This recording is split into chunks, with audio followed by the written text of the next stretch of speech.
তার আমার পুজো হবে। এই যে আমি মাকে সাজিয়েছি। আপাতত এখন অনেক সাজানো বাকি আছে। সিংহাসনটাও নতুন নিয়ে এসেছে বাবা আজকে। আমি একটু দেখি। ছোট্ট সিংহাসন। বিহান বলছে আমিও একটু দেখি। আজকে কৌশিক অমাবস্যা।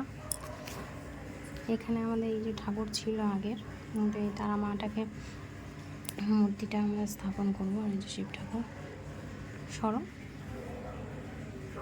এই যে আমার মা।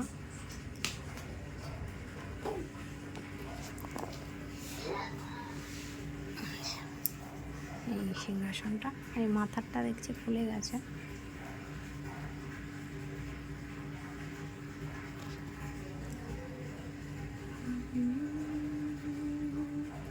মানে আমার ঘরে মন প্রাণ তারা এসে কেমন সামনের গোড়া